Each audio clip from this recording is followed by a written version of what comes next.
Hey everybody, this is Vegan Theology with Kevin and Sarah. Hey Sarah, Hi. how's it going? Good. Hey, today we have a special guest. His name is Cody Cook. He holds a BA and MA in Biblical Studies from God's Bible School.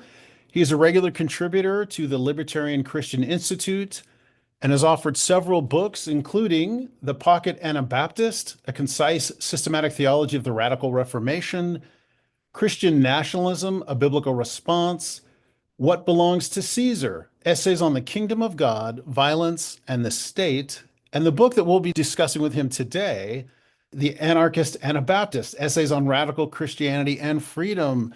Cody, welcome.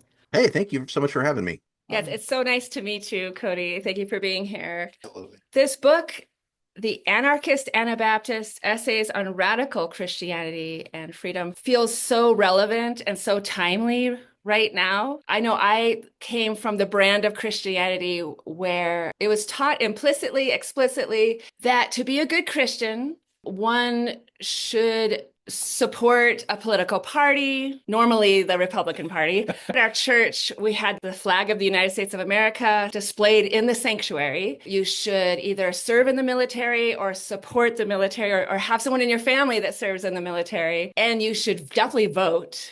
All of these political threads that are really strongly woven into a lot of American Christianity increasingly does not sit well with, I think, a lot of us. In your book, you said, unlike the allure of major political parties which promise us power by making us complicit in the expansion of state violence, Christian anarchism gives Anabaptists a political voice without compromising our core Anabaptist values.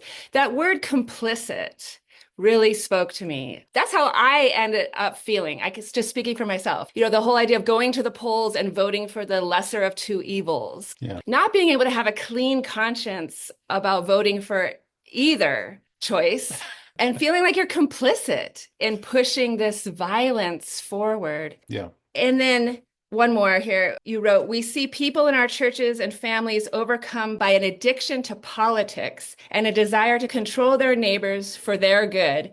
This political moral crusade ends up becoming a replacement for their loyalty to Christ as King. So thank you so much. I feel like your book offers a refreshing new way that we can not have to be married to American politics to be good Christians. Thank you. I really appreciate that. And I go out of my way to try to not mention specific political figures. I don't remember if Trump or Biden get a reference in this book. I don't think they do. Because I think what I want to, I think, really look at is kind of what are these eternal principles that we're finding in scripture and trying to make them applicable all the time is, I don't want to write a book about, not that there's anything wrong with writing about, Christianity in the age of Trump or something like that, but it starts to feel a little bit dated pretty quickly. So yeah, so hopefully I've managed to, we'll get into maybe whether or not I've managed to write something that's going to be useful long term, but I Yeah. appreciate you reading it and enjoying it and having me on. I found it fascinating as well. I think just given the political climate we're in right now, it does seem it's starting to feel a little fascist out there. And I just felt like this book was so refreshing. I was reading other anarchist literature, kind of mutual aid, divestment, and I was like, wow, this feels like the early church. And then, I was aware of your book. A friend recommended it to me, and I read it, and I was like, wow. This is awesome. And I know you make reference to that in your book, kind of getting back to the early church. And I feel like that is the model. I feel like that's what I would be striving for. I don't know if you could say perfect Christianity, but a great model of Christianity would be first century Christianity, the early church. Yeah, no, I agree. I think sometimes I think what we may do is look at the form that something may have taken in the early church and say, well, that's the model that is the eternal model, right? As opposed to maybe kind of seeing, well, what are their emphases? What is it that they're centering? And so like this debate sort of comes up a lot in relation to like the Acts 2 church, that their people are sort of living together, they're sharing everything. And then that doesn't necessarily seem to continue forward. But you have a lot of groups that say, well, maybe we need to go back to that sort of Christian communism thing. But if you go for it a little bit, you look at Paul's letters, he's writing to people who are not practicing Christian communism, but they do believe that they are stewards. They do believe that they have a responsibility for each other, that they're a community that's supposed to take care of each other. And so then you can say, okay, well, what's the centering principle? What's the thing that's holding those two ideas together? And so I think there's room to maybe debate the forms but I don't think there's as much room to debate the principles. The principles, I think, sort of maintain.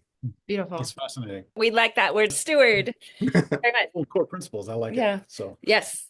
Okay, so I know whenever there's a conversation about anarchy and Anabaptism, we probably need to start by defining terms, which we will do. I think I wanted to go ahead and start with the Anabaptist part of the equation. I was absolutely blown away. To me, one of the biggest takeaways personally of your book is the historical view of baptism. Mm. I never really thought through the implications of baptism, when it's done, why it's done, and what it has to do with personal freedom as a Christian. And so I was wondering, for our benefit, for our listeners' benefit, if you could kind of trace for us baptism of the gospel times with John the Baptizer and Jesus through the early church, and then how things started to change with the Roman church, even the Protestant reformers, and then where Anabaptists came into the picture, and then all the way even to Christian nationalism and their view of baptism. If you could, because to me, this is so fascinating. that's a long history. Yeah. Yeah, it'll have to be a brief sketch, but I can do it, I think. So yeah, I mean, starting with the New Testament, you could go a little bit earlier because you have kind of washing as a Jewish ritual as well, and kind of the immersion of the mikvahs and stuff like that. But basically, from a Christian perspective, a New Testament Christian perspective, baptism is like this initiatory rite that one sort of formally becomes a Christian through. And to be baptized is to be united to Jesus in his death and resurrection.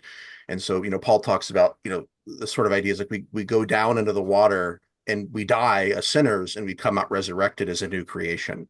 And so because baptism unites each one of us to Jesus, it also unites us to one another. And so there's this idea too that baptism is this unifying thing that, race and sex and social status don't matter if you're one in Christ, right? And there's one, I don't think I mentioned this in the book, but there's a writing from a letter that Seneca wrote to Emperor Nero. And he described the Roman Empire as like a body that Caesar has as its head. That Caesar's kind of the mind and he directs the body. And it's unclear if this, sort of more status concept influenced what Paul said about us being the body of Christ, that we're united to him through baptism. But I think it does provide a really striking analogy and also a contrast that baptism unites us to Jesus in a death to sin, and that as a result of that, these other allegiances we have are going to challenge our fealty to Christ. And so I think the first time that the word sacrament is used in a Christian religious context is by a church father named Tertullian. And the background of that word is that it's basically this act of political allegiance. So especially of a soldier giving allegiance to Caesar, that's the sacrament. And so Tertullian says, well, the sacrament to Caesar and the sacrament to Christ are incompatible. You can't do both. Right. And so so then of course we develop that. And so we start thinking of sacraments in terms of, the Lord's Supper and baptism. But Tertullian sort of gives us the starting point for how we should be thinking about the sacraments that we're engaging in, that they are a way of, I think, announcing our allegiance to Christ and, sort of shunning these sort of worldly powers and spiritual powers that are behind them. You go forward in time a little bit, and what you start to see is that baptism is really a political sacrament. And not in the sense of like eschewing politics to follow Jesus, like the opposite, right? So for Catholics and Protestants, to be baptized is to join the state church, right? And so for example, Jews aren't baptized, and Jews are not only heretics, they're also non-citizens, right?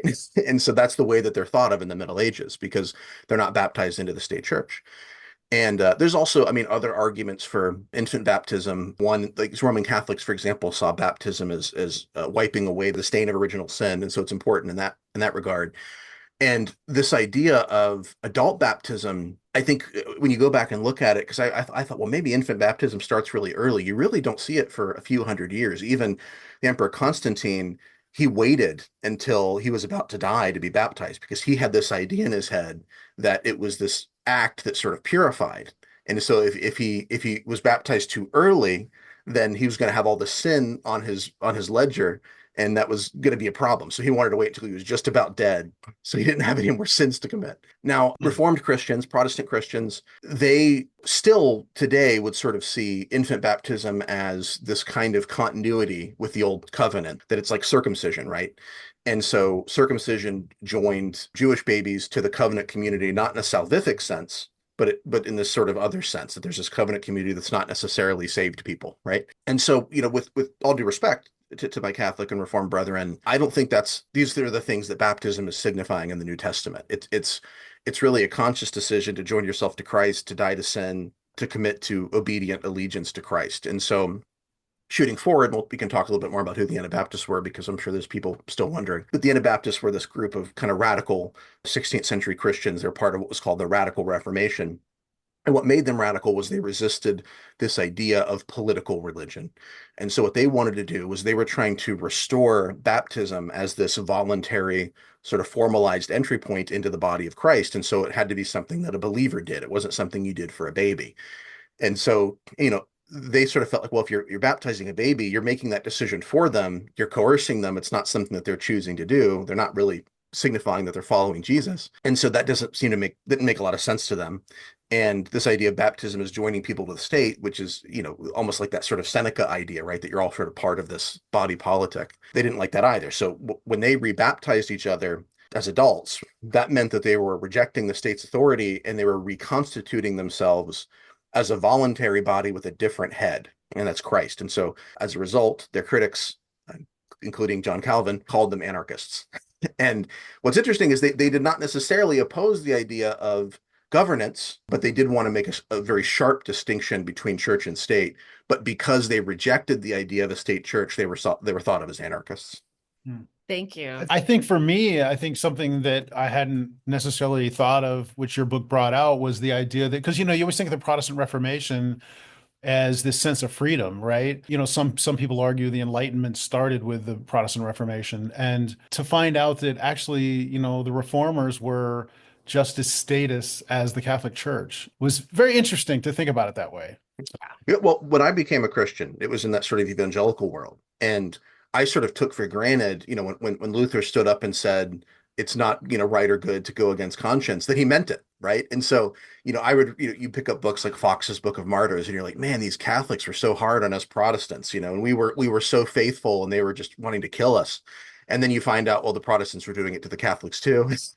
and Luther didn't really mean it when he said it's not right to go against conscience. He meant it's not right for me to go against conscience. It's not right for you to go against what my conscience says. But it's not really, it's perfectly fine for you to go against your conscience if you disagree with me. And so, the Anabaptists were really the only Christians at the time who really believed in that stuff. Now, Protestantism, I think, because of what Luther said there, it really starts to open the door to these sort of things. But that takes a little bit of time for Protestants to really come around to what Anabaptists had already been saying. Yeah, that's so crazy. Thank you. That was awesome. Do you want to say anything at this moment about Christian nationalism and their view of baptism? Yeah. What's interesting about that is there are Southern Baptists who would call themselves Christian nationalists, but there is, I think, maybe a larger contingent of kind of Reformed Christians in that sort of traditional sense of, believing in infant baptism and stuff. I quote Stephen Wolfe, whose book on the case for Christian nationalism. He actually has a little bit in there where he says, well, Baptists can be Christian nationalists, but they don't really make very good Christian nationalists, because he's understanding this idea of infant baptism as bringing you into the state church. And so he thinks that these sort of Baptist Christian nationalists are just a little bit off there, that could lead them in this sort of direction of voluntary Christianity that he thinks is so dangerous. And so just to recap, I loved what you said about not only do we become one with Christ in baptism, but we become one with each other, like this unity. And just in case anybody missed what Cody said in there, the word sacrament, this is so interesting. Yes. The word sacrament was actually a pagan word originally. Okay, that was news to me. He talks about the Sacramentum Militare, which is basically an oath to serve Caesar militarily. Yep. And he contrasts that, like you said, it's incompatible with the Christian sacrament, which is baptism. Right from the beginning, there's this very clear thinking that nonviolence is part of baptism, whereas the sacrament towards the state is a violent sacrament. I think I opened that section in the book with the reference to the spiritual ain't going to study war no more, right? I'm going to lay down my burdens down by the riverside. He's talking about baptism. I'm going to lay down my sword and shield down by the riverside. There's this idea that when you're being baptized into Christ, you leave those weapons behind. I guess I don't know if the folks who wrote that spiritual were aware of what Tertullian said. But it's 100% consistent with what Tertullian said and what I think the New Testament is arguing. Okay, so let's define just a little bit more clearly Anabaptist. The word literally means Anna, meaning another. So I don't know if it was a derogatory term or if it was something they chose for themselves or what, but basically they were called this because they believed that adults should choose baptism. I think the core tenet, you could say, of Anabaptism is that it is voluntary. Also, yeah, committed to nonviolence, non-participation in the state. And they were like the only ones who were standing against killing heretics because they saw that as counterproductive and violent. They believe that state religion leads to an insincere Christianity. So the first of their kind in modern history, I guess you could say, who really took seriously personal freedom. There are a few precedents. Kind of previous to the Anabaptists, you do have the Waldenses and the some of those who followed Jan Hus. And so that's actually kind of fascinating because I always sort of heard heard those people referenced as precursors to Protestants, right? But the Waldenses believed in nonviolence, they believed in separation, and the Hussites were a little bit of a mix because Jan Hus himself was a sort of educated scholastic. He was sort of, you might make the distinction between Reformation and Restoration. Huss was more of a reformer. He said, okay, well, let's fix the little problems that the church has. But he had followers. There was a guy named Peter Kelsicki who was like really into the separation of church and state. We're not part of that. We don't engage in its violence. So there are some precursors, but they're kind of smaller movements. They ended up getting claimed by the Protestants, even though the Protestants would have killed them. I was going to say they're also known as the Anabaptists are known as rebaptizers, and that I don't know if it's derogatory or not, but the essence of them, the idea of voluntarism, but also making that commitment, right? You had to be of a certain age where you could make that commitment. It wasn't, you weren't like initiated by your parents into the state system, so to speak. It was a choice that you made voluntarily. So yeah, 100%. Yeah, and on the question of rebaptist, the name, so it was a derogatory name because ultimately the Anabaptists didn't believe that infant baptism was really baptism. And so they wouldn't have thought of themselves as being rebaptized. Their critics called them that. And, you know, a lot of Anabaptists were burned. Some of them were drowned. A lot of times they like to drown them because they called it the third baptism. So, well, if you like getting baptized so much, then, well, here you go. So that was not a name they necessarily chose for themselves, but it kind of stuck to them. I guess what's so intriguing to me about them was at that day and age, I mean, they were like putting it on the line. They were really standing up for something. And it just, they were like a minority. I just love them for that. So, yeah. The state church viewed their role through infant baptism. And it wasn't at all about what the individual, if they were converted or not. It had everything to do with what the church was doing on the individual's behalf. Right. And then once they did become of age, the state, with its threat of punishment, kept the person on the straight and narrow. So it was just from top to bottom, or from birth to death, was this very coercive system. It was, yeah. And if you go back to the New Testament, I mean, John 18:36, my kingdom is not of this world. That was a groundbreaking idea because religion was always supposed to be in service to the society, to the state, to the sort of systems that were in place. And so for Jesus to say, well, not mine, right, was kind of a crazy idea. And so I think the Anabaptists did a really good job of retrieving that. The way that you may have heard this distinction between the visible church and the invisible church. And evangelicals will sort of say, well, the visible church are the people you see in the pews on Sunday, and the invisible church are the people who are really saved. And you can kind of make that distinction and say, well, not everybody who's in church is going to be saved, and maybe some people who aren't in church are going to be saved, right? But when I found out that the Anabaptists really hated that term and those distinctions, I thought, well, what was their issue with it? Well, their issue with it was that in a state church, the visible church is everybody. And the invisible church, right, so is like people who are actually going to be saved. And then Anabaptists said, well, if you're part of the church, you should be sincere, right? And so not that they thought that everybody who was in an Anabaptist church was necessarily going to be saved, but just the idea that you could distinguish between we're going to create a false church, like just didn't make any sense to them. right. And so, and what's kind of interesting, Luther was kind of aware of this being a problem. And so in his early writing, he started to think like, well, maybe there's within the state church, we could have this kind of like system, like kind of like a tiered system where you have the people who are really sincere. It's a little bit like what John Wesley did later, where he has like the kind of the classes and the bands and these sort of voluntary associations within the church. And Luther decided, well, we don't have the manpower to regulate that. And, you know, it's too much to kind of check to see who's really following Jesus in their daily life. And so he abandoned that idea and just went with the state church. in toto, but Yeah. Yeah. I'll just read the end of this passage. For both Roman Catholics and the magisterial reformers, we today call Protestants, teaching against infant baptism was dangerous for not only theological reasons, but because it delegitimized the very idea of a Christian state. The Anabaptists were well aware of this problem, but they saw it as a benefit.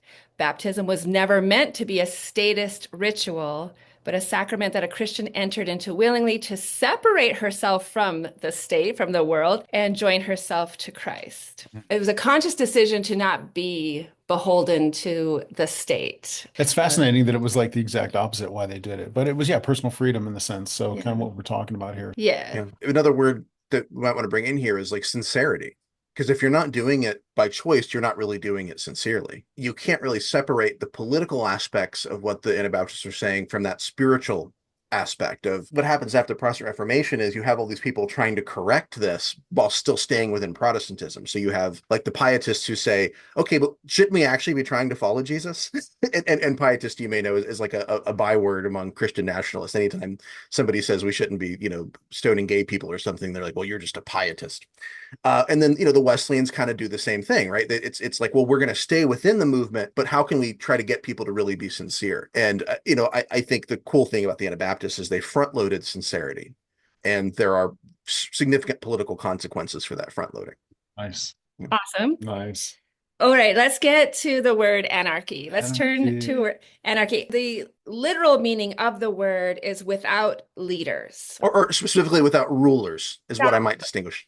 Okay, thank you. Without rulers. So some of us might imagine logically but incorrectly, I want to ask you that perhaps the goal of the anarchist is actually to overthrow the government, which sounds very scary and violent. So could you clarify for us, is that the goal of the Anarchist Anabaptist? And what is the goal in respect to the government? Yeah, so I mean, what I would say is there are distinctions here. So there's like different kinds of anarchists, and you can split these in a lot of different ways. So there's like sort of anarcho-communists, which were a lot of the early anarchists, those who were saying we sort of kind of would live together communally. They were really distrustful of markets and capital and that kind of stuff. And so those would be called like left anarchists. And then you have the right anarchists, people we might call anarcho-capitalists. And they say, well, hold on, if we're not going to have this kind of monopoly on violence called the state, how can you stop people from engaging in free trade? So, so they sort of see capitalism as just, well, obviously you're going to have capitalism if you have freedom. But whereas the people on the left sort of thought, well, yeah, but now we're introducing tiers again. We have rulers and a ruling class and capitalists versus proletariat and that kind of thing. So those are these kind of sometimes disputes that you have. Another distinction, and I think this is particularly true of Christian anarchism, is that between a separatist anarchism and an activist anarchism, right? And so largely the Anabaptists were more concerned with separation. They sort of said, well, the church and the world are two different things. If God wants to use the world system as a way to basically for pagans to kind of police themselves, that's fine. But the church is its own thing. We just aren't really interested in it. Now, that's especially true of the Amish today. A lot of the early Anabaptists did still have concerns about how the world was going to function. And so they would sort of write these pretty aggressive things against some of the rulers and the princes and saying, well, just because you're not in the church doesn't mean that you can do anything you want. God is going to judge you for how you treat the least of these. God is going to judge you if you're going after people who are just kind of minding their business. And so they, I think, thought of the role of governance in that kind of basic sort of function of what we might kind of call today natural rights. They're there to stop people from stealing and killing and pillaging and all that kind of stuff. And if they're doing a lot more than that, that's suspicious. That's not really legitimate, right? And so a lot of anarchists, really what anarchists are rejecting is this idea that I think you really would, I think, rightly call it sort of superstitious. There's a writer called named Larkin Rose who wrote a book called, I think it's The Most Dangerous Superstition. And he talks about how he's talking about statism, this idea that there are a certain class of people that has special rights that no other person or group has, that they can initiate violence and extort peaceful people. Now, I can't do that. I can't go to my neighbor's house and start pulling out drawers and looking for, marijuana or whatever, right? But the state can do that. Now, why can they do that? I can't go to my neighbor's house and say, give me your money. I'm going to go start a poor fund or whatever. But the state can do that. Why can they do that? And it's because we sort of have this belief that they are a special class of people who can do things that no other human being is allowed to do to their neighbors. And so anarchy rejects that idea. It rejects the idea that there's a class of people who are fit to rule over others. And like I said, that there are distinctions. There's different kind of approaches, kind of left anarchism, right anarchism. One idea that comes up a lot in that kind of libertarian anarchist space is called the non-aggression principle. And it basically posits that the initiation of force is always wrong. And so it's really more of a secular principle. I think that Christianity goes beyond that into this kind of more nonviolent space. But the non-aggression principle basically says, well, self-defense, you can use violence for self-defense. That's consistent with natural law. What you can't do is just start going around starting violence. You can't just take things from people and hurt people who have never wronged you. And so that's the non-aggression principle, that it sort of makes a distinction between aggression proper and sort of defense is a different idea. And so I'm a little bit of both, because I think there is some validity in saying there are things that are actually, it's wrong for government to do. Yeah. It's wrong to go after peaceful immigrants. It's wrong to go after people who want to smoke marijuana. And so, I think it's okay to speak to that. And even if we're going to say that, people have a natural right to defense, and there might even be cases where you can make an argument for kind of like limited war or something like that, I think we do want to speak to the possibilities, even to non-Christians, of how we can sort of live together more peacefully. But at the end of the day, the church is not the world. And so regardless of what the world looks like, regardless of what allegiance Caesar demands from us, our obligation is to Christ. He's our only king. And so I think there's some room for activism, but I think we ultimately fall back on a sort of separationist idea that which is the church and the world are different things.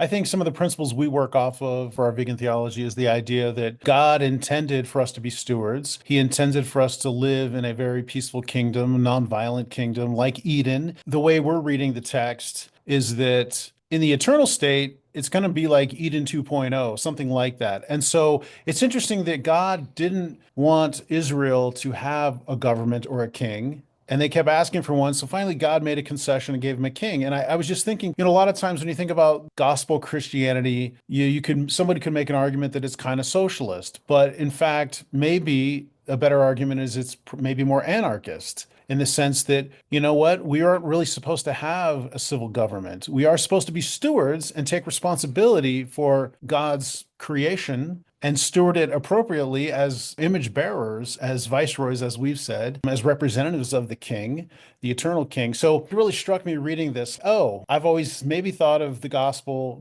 Christianity as more of a socialist. If we were to categorize it as any kind of government, it might be more socialist. But I think after reading your book, I would think, oh, actually, maybe it's more anarchist. I think I agree with that. And sometimes these words require some definition, right? So the difference between like anarcho-communism and state communism, or voluntary communism, like the Hutterites practice, versus coerced communism. And so I think that, Christians have a lot of room to kind of decide how they want to live. Do they want to live sort of more individualistically within a free market society, but we're still sort of taking care of each other? Do we want to live in these sort of smaller communes, so to speak, like the Hutterites do? I think there's room for all of those options if we're not bringing them about through violence. Right. And so I think what socialism often means is kind of forced redistribution. If socialism means forced redistribution and capitalism means you have the freedom to do what you want as long as you're not hurting anybody, well, then I guess I'm a capitalist. Right. But if socialism means that people actually have the freedom to do these things if they want to share and kind of take care of each other's burdens,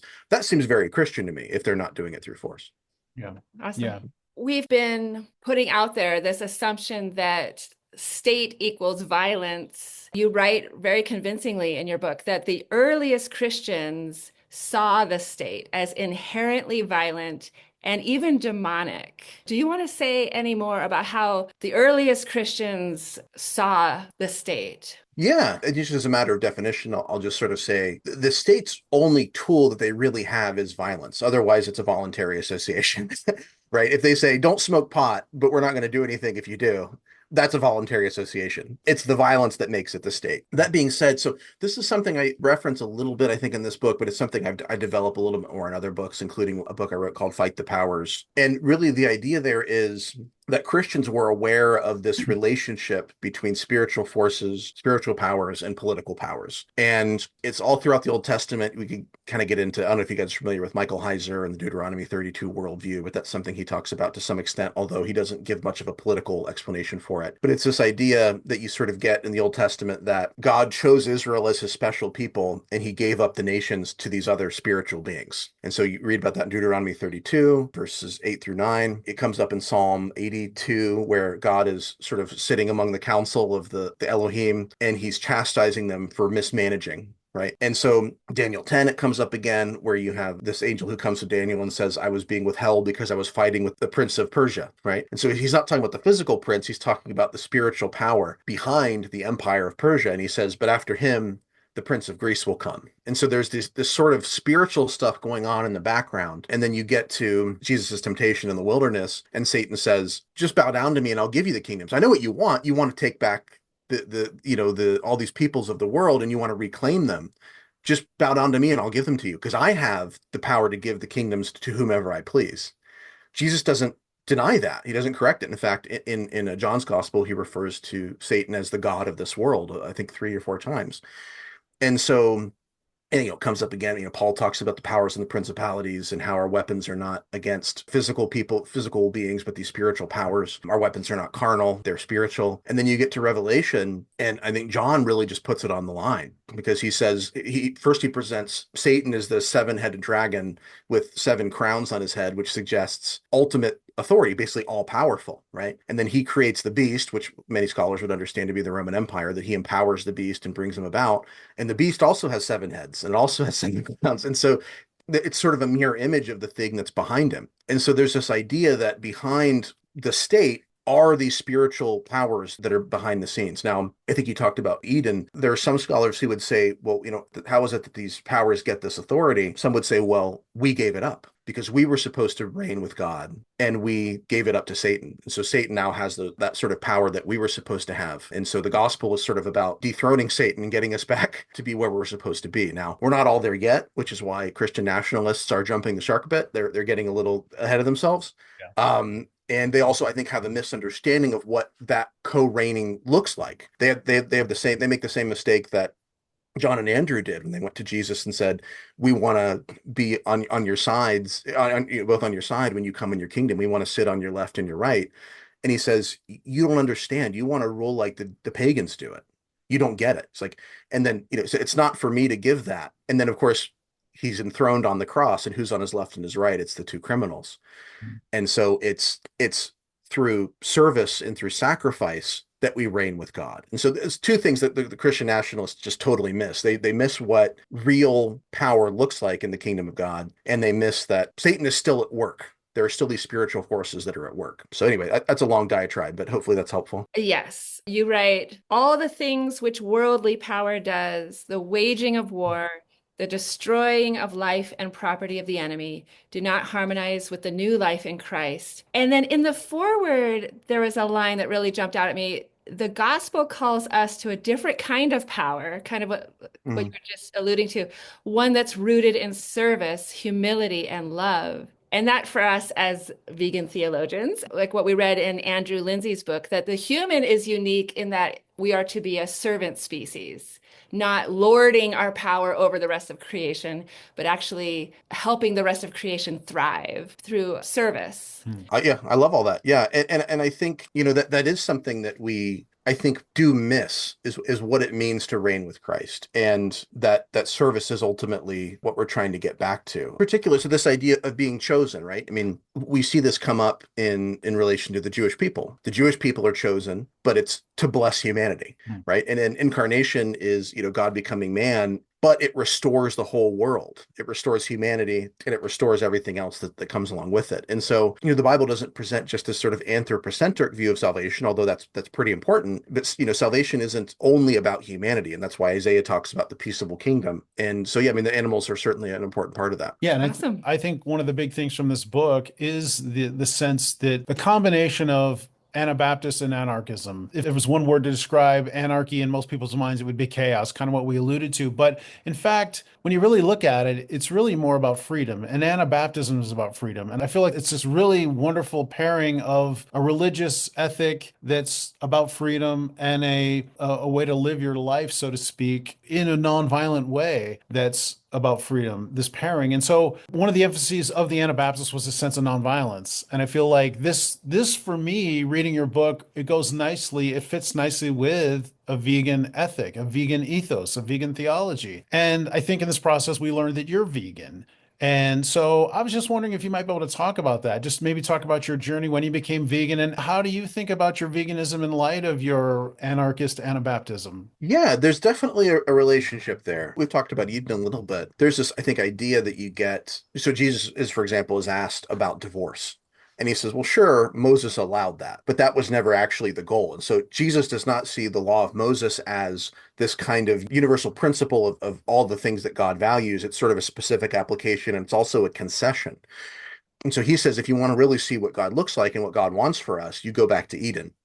And in Eden, humans are vegetarian, right? They're still called to tend creation alongside God, which does suggest something about what animals are, the function that animals are supposed to be serving, and our relationship to those animals, that we're not necessarily tending them so that we can take advantage of them or, I don't know, Dominate? dominate or exploit, I think is the word I was maybe trying to think of. We are the creation, we're supposed to care for it, but they're not there. It's not there for us to just exploit, right? And so I think I would be reticent to say that Christians, maybe all Christians, have a moral obligation to be vegetarian, because Paul seems to outrightly reject that, and Jesus, I think, implicitly rejects it. I mean, he eats fish.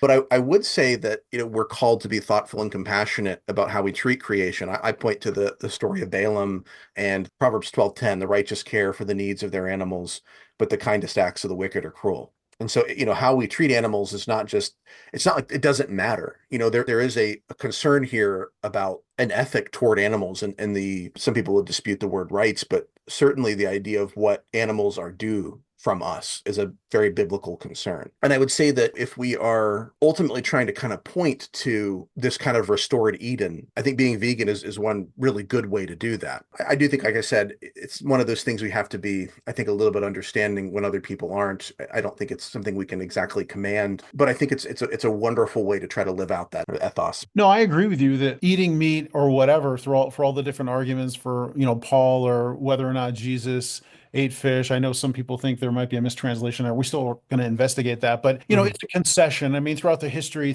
since the fall, God has made concessions with humans. And so do we think the future is vegan? We do. Yeah. But is it a quote unquote sin to eat meat? Maybe not. I mean, I wouldn't say that, but I would definitely say it's a concession. God allows it, just like he allows divorce. Does he want divorce? No, but it's a concession. So, but just real quick, your story, how you became vegan, how long you've been vegan. Yeah, so I became vegan as an atheist well, actually, I became vegetarian. I was vegetarian for a few years, starting in maybe second or third grade. Oh, wow. Then I kind of took a little break from it for maybe a year or two, and then I came back around to it. So sometime by, I think, junior high, I was a vegetarian at least, and then kind of found my way into veganism through that. I think the argument I would have made then as an atheist was I just didn't necessarily see any distinction. And I would nuance that differently. Like, I do have a somewhat anthropocentric viewpoint, because I think it's sort of biblical to have that, even though with all the caveats that I made. I wouldn't say that animals are exactly, the same as humans. But I think moving forward, I still, just looking at scripture, I saw all those things, and it made me feel that it was better to be vegan, that was a better option. That was something I was able to do. For me, it's a choice that I can easily make, and I think it's a better choice. That's kind of where I would be on it.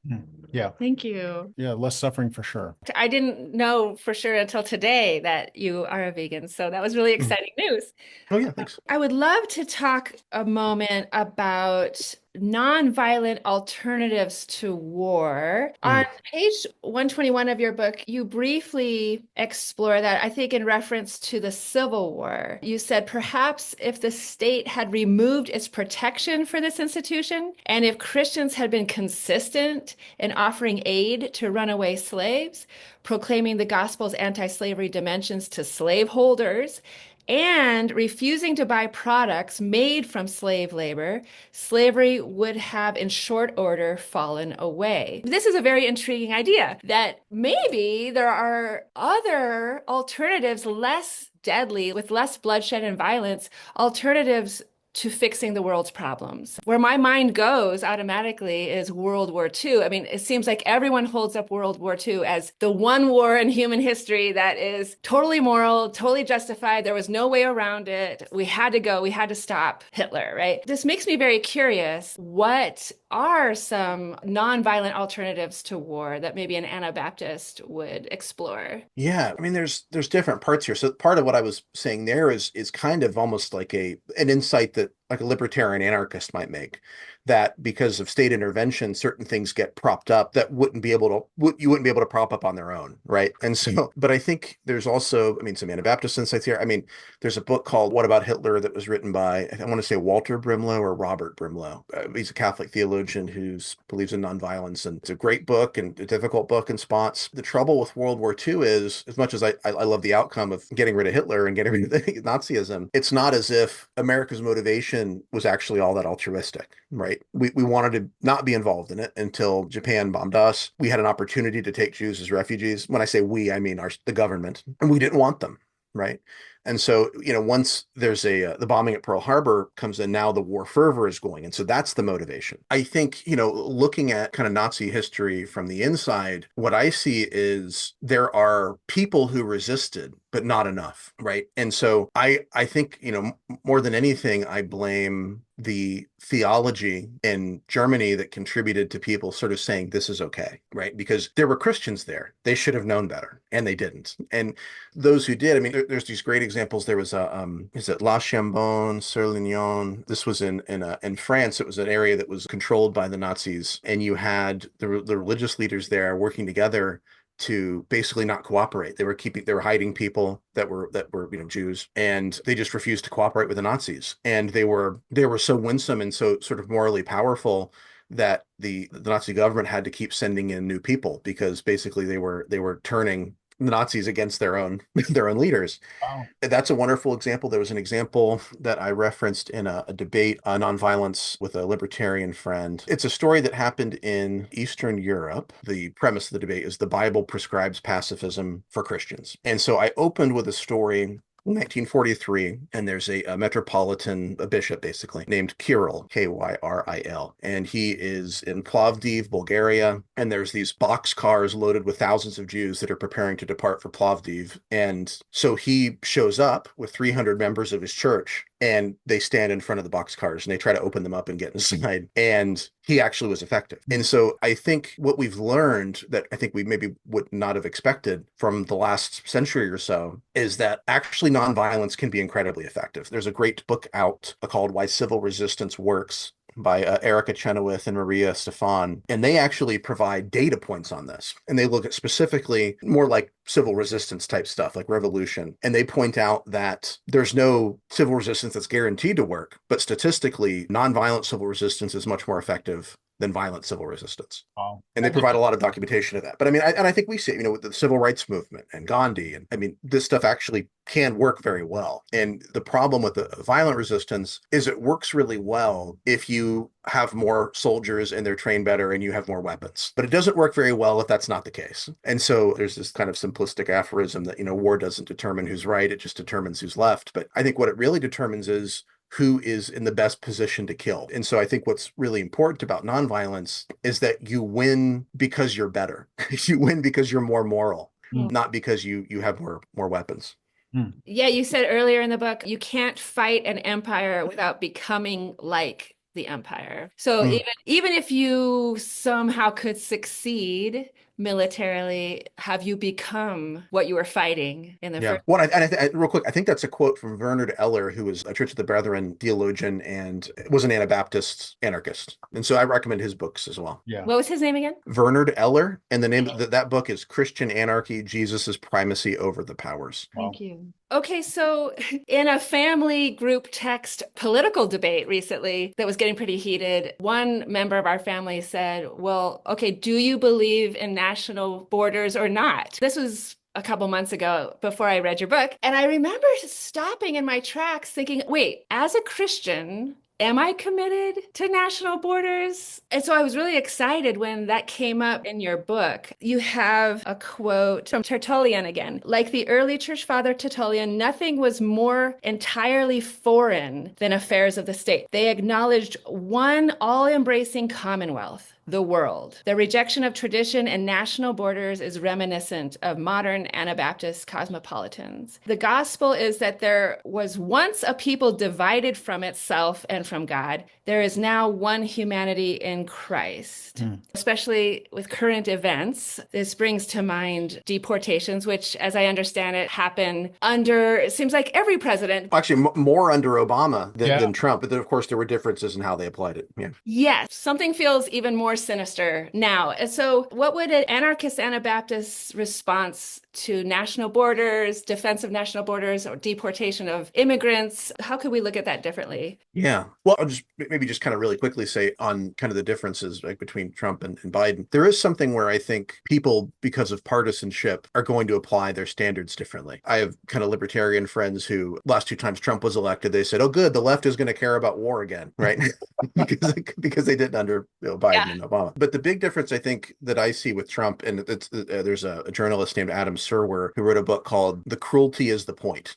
And in reference to the Trump administration's policies. And I think that is the difference, that there's all kinds of stuff you could fault the left and the right for. But I think Trump definitely uses cruelty as a deterrent, and certainly Stephen Miller does. But okay, so anarchists and kind of Anabaptist view of borders. So the early Anabaptists and the early Christians didn't really much care about borders because they went around to proclaiming the gospel. The Anabaptists were often sort of fleeing persecution in one place, and they would go wherever they could find sort of a safe place to be. They also were evangelizing. And so borders were not a major concern for them, right? Anarchists, because they don't believe in the state, which is the monopoly on violence in a given territory, which is the idea that some people have a special monopoly to use violence that other people don't. And it's always limited by territory, unless you have an empire, of course. And so we don't believe in that, but part of that idea is the territory idea. And so because we don't believe in a monopoly on violence in a given territory, anarchists traditionally don't really believe in borders either. Borders in the political sense. I mean, obviously you could say like, okay, I've crossed over from Italy to France, or we talk about these kinds of ways in which I'm here but I'm not there, and so we can talk about that. That's fine. Some libertarian anarchists have supported closed borders insofar as they'll say, well, we don't live in an anarchist society. The speed of immigration would be managed organically by market forces if we did, but since we don't, we have to create these sort of arbitrary limits to immigration to avoid being overwhelmed by sort of mass migration. And I think I understand their argument. I don't entirely buy it. I don't think you get closer to a free society by imposing greater state control. I think I find on both anarchist and Anabaptist principles, border hawkishness at the very least to just be a non-starter. I would be willing to, I think, concede to people like, okay, if you want to have a system in place where you're checking to see that people who are coming over don't have criminal,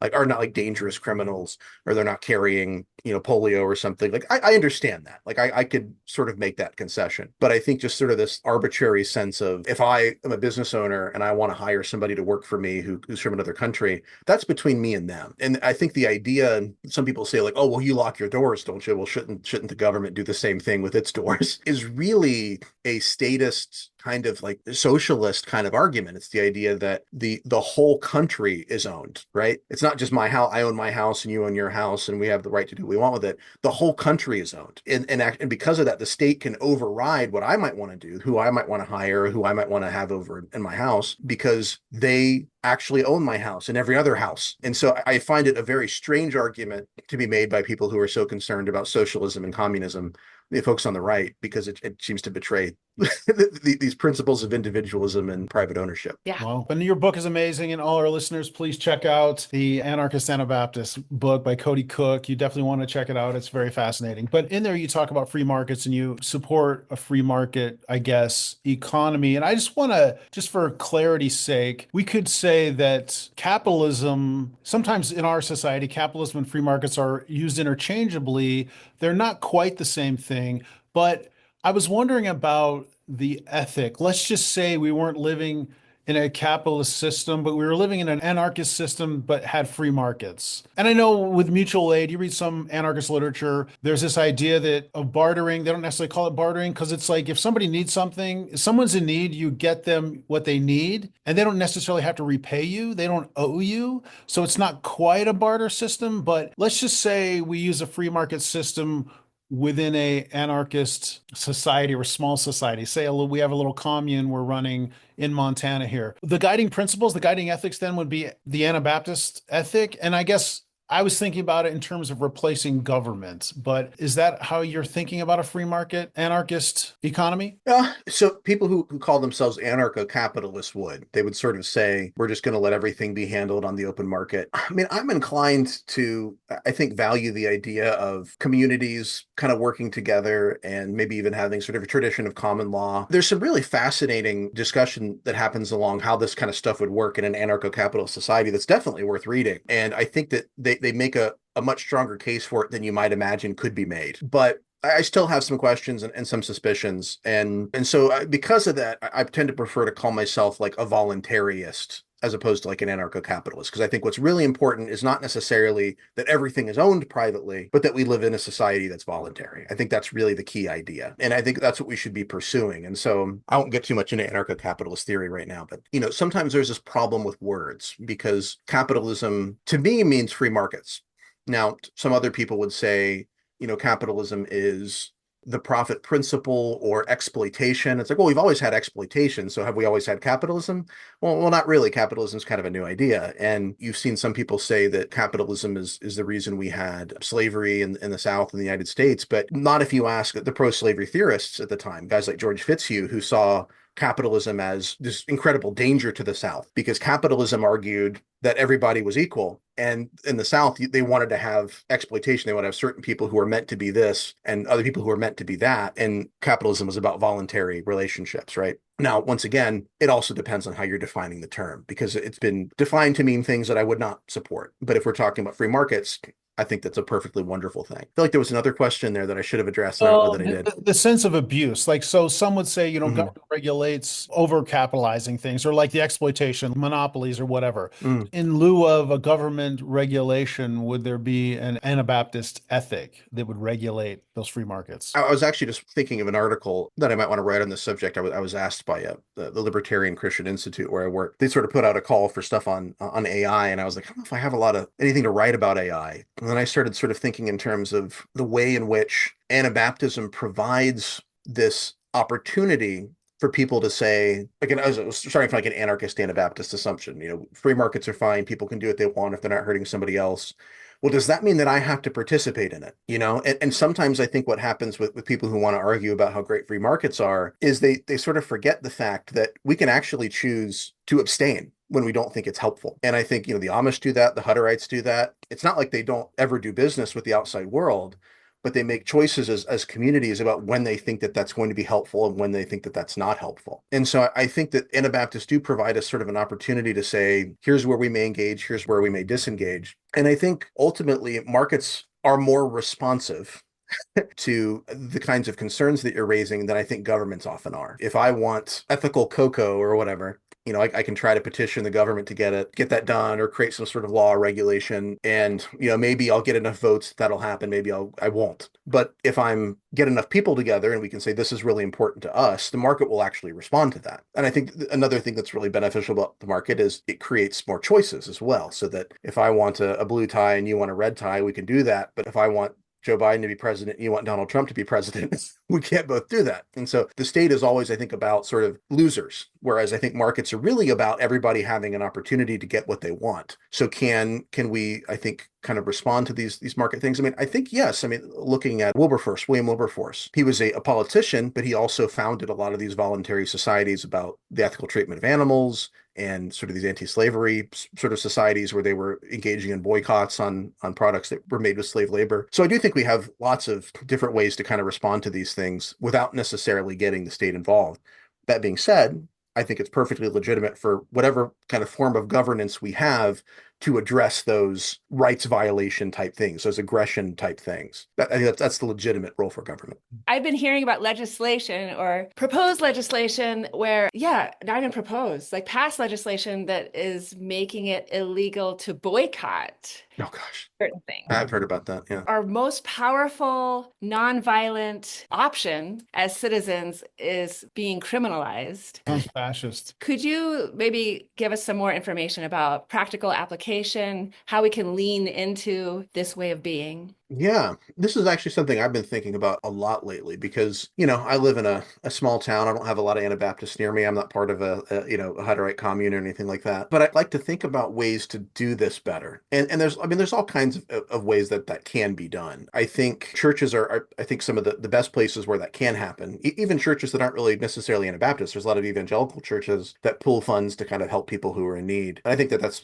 one wonderful thing that churches can do. But I think in addition to that, I think sort of being intentional about those things, thinking of ourselves as stewards and looking for more opportunities to do that. So that can happen in a very formal way through, like I said, like the Hutterites do. And it can happen through, I think, just saying, we are intentionally going to be the kind of church that does this thing. This is going to be something that's going to be important to us. This is something that we may actually even try to sort of expect from people. This is something what we'll be preaching on from the pulpit or whatever. And so I think there's a lot of different ways that can be done. This is kind of a common sort of maybe libertarian critique is that, after Roosevelt and government sort of stepped in to take care of a lot of these things, we had so many mutual aid societies in the United States. And sometimes we sort of have kind of the vestiges of those things, these sort of boys clubs going, I'm going to go down to the Elks Lodge or whatever. But it used to be you joined that kind of community because it was insurance. It was something that you could go to if you had a medical bill that you couldn't take care of.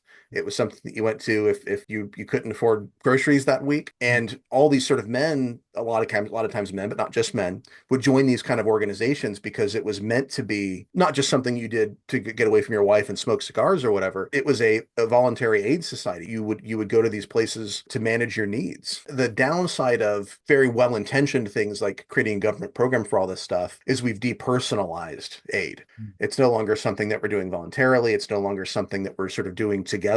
It's something that basically takes the place of voluntary aid. It's almost a very American individualized thing where you have this Christian, at least in America, can just give money to some organization and the Christian doesn't need to get their hands dirty. You know what I mean? They don't have those relationships, but they can feel good about themselves and go back to their comfortable life. Well, and there is something I think, there's kind of the localist impulse in Anabaptism, and it would be nice in a lot of ways to be like, to have to deal with your neighbors more, right? Yeah. And I think there's all these kinds of things that make that less likely than it used to be. And one of them is, having a welfare state where you're not as involved. But there's also like technology. It's like, I've got a Roku with all these different streaming apps, so I don't need to go talk to people to be entertained or stay busy. I've got air conditioning in my house, so I'm not sitting on my porch anymore, where I'm gonna maybe have to interact with my neighbors in the cool of the day. I've got a garage door opener, so I can pull my car into the garage and not have to talk to my neighbors. And so I think there is something to be said about human nature that we're kind of lazy. We're always looking for the easiest way to do something. And I think the reason that the church in the past has been so communitarian is because it was necessary, right? So back in ancient Rome, there were these kinds of, not necessarily voluntary societies, but you had these kind of relationships with benefactors. And so there'd be the rich guy in town, and he would have these sort of poor clients who would come to him, and he would take care of them, and then he would expect favors. And there's a lot of really interesting stuff on how sort of faith and grace relate to those relationships, and that Paul might be pulling from. And so then you become a Christian. You're now disconnected from a lot of those networks. Maybe your family doesn't want to talk to you anymore. Maybe you're not part of the temple anymore, right? Because you're going to church. And so the church became that network. And when you don't need these people, you don't need these relationships for these very kind of primal needs, you don't pursue them. But that also means you lose all of the social benefits and all the spiritual benefits. I love prosperity. I love the idea that my neighbors aren't dying in the streets. But I think there is something to be said about, I think we have to be super intentional about trying to recreate these relationships that are not necessary anymore from a kind of a carnal perspective. Wow, it's fascinating. Yes, that is profound. Wow. Yeah, you need to write another book on that. Yeah. Yes. One of the things that's near the end of your book is a quote by John Prine, where he says, we need to blow up our TVs, throw away our papers, and build homes in the country. The reason that spoke to me was I feel like I wrestle on a daily basis, and I doubt I'm alone. I feel like this is kind of universal. Just trying to figure out Hmm. what is my responsibility in terms of consuming the news media, which I know is biased, which I know is heavily influenced by the state narrative or other nefarious operatives. It completely destroys my peace. It completely makes it a challenge to have faith in humanity. It fills me with fear and despair. But on the other hand, burying my head in the sand somewhere doesn't feel responsible as a Christian either. I was just wondering, do you have any words of wisdom for us with the idea of separating from the state and having our allegiance to the kingdom of God? How do we consume, news media, for example? Are you guys familiar with Neil Postman? Oh yeah. Yeah, media theorist who wrote Amusing Ourselves to Death. Yeah. Yeah, Yeah. yeah. I've He, read it he, many times. Yeah. yeah, it's a great book. Has really influenced me. He said that, it used to be when you got news, it was relevant to your community, right? You read the local paper, and there was always something in it about something that was going on locally, something that you could participate in, or something that you could do something about. And Neil Postman is writing this book where he's criticizing television, but he's also he really kind of blames the telegraph. He says if it wasn't for those darn telegraphs, we could still live that way. And he describes the telegraph as creating this idea of news from nowhere. Mm. That suddenly about an earthquake halfway across the country that you can't really do anything about, but you know about it. Mm. And we sort of developed this idea that we have to be responsible. We have to know about all these horrible things that are happening all the time that we can't do anything about. Mm. And what he says that ultimately does for us is it trivializes tragedy. That Mm. news becomes trivia. It's something we can talk about but not actually do anything about. Mm. And so my wife, when I was dating her, she, I was kind of a political news junkie. And she said, no, I can't really watch the news. It stresses me out. And I feel like I should, and I feel bad about it. And I said, well, if you can't do anything about it and all it's going to do is make you depressed, then maybe you shouldn't watch it. Right? Like maybe you should just avoid it. And I think I understand what you're saying. Like, I mean, I've been really concerned about kind of where we are on like sort of the cruelty of our current immigration policy. And I'd like to do something about it. And it stresses me out because I don't know what to do about it. Mm. I think there's a certain degree of, I think, being aware of what's going on insofar as we can do something about it. If by protesting or maybe by voting, which I know is a little more debatable. I have more complex feelings about that. But if there's something we can do about it, then I think we should try to know. If we have an opportunity to make our country or our community or the world a better place, then we should want to know that information so that we can do something about it. Mm. But I would say we also should be maybe very careful about just trivializing it or going around being upset about things we can't do anything about. There were so many, people on the right who were just like in Arkansas who were so angry about Drag Queen Story Hour in Portland. It's like, well, what does it help you to be angry about that? Can you do anything about it? Would you want to do anything about it? Like, I mean, who cares, And so I think we have to be, I think, sort of discerning about, I think, minding our own business a little bit.